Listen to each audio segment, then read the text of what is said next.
Hello everyone. In the previous video, we have successfully deployed our web application into the Azure using the Visual Studio. Now, in this video, I am going to demonstrate you how to deploy your application using zip file.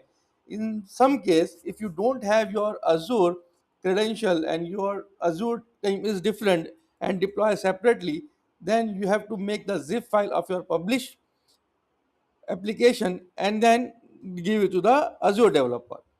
So we have already created the Azure app and it's working fine. If you can check it, just redirect, it's working fine. Now I am going to publish this application, add profile.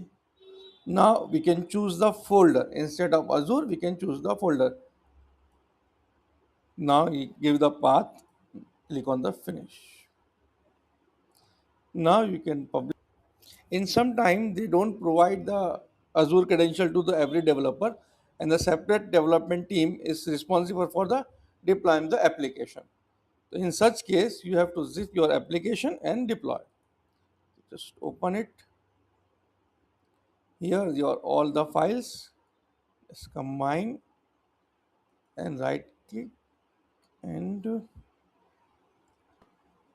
so there is, we can rename to publish. So here my publish.zip file. Now I'm going to the Azure, then deployment, go to the now choose the deployment publish files. Now browse, then navigate to your folder, just copy and then paste. Now publish, open.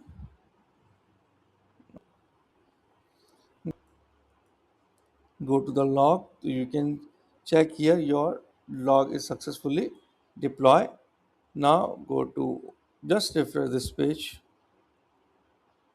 Now as you refresh, this is the new deployment using the zip file. What if you redeploy, if you make any changes, let's say I am going to make the changes in this application, let's say time dot now, and suppose I have to redeploy, then the simple process. Now open the publish folder. Now delete this file again. Now rename to publish, or you can directly upload without renaming, no issue. Then go to again, go to the settings, then publish new file, browse, choose this, and then go to the log, and you can check here. Now is a two log, one is a active and then one is a success. Now just you check the date time, the 26 is the latest one, it's active. Now you have to refresh this page, you see the date time. Now so is active solution will be deployed. So in this way, if you don't have any Azure credential, then you can deploy the file using the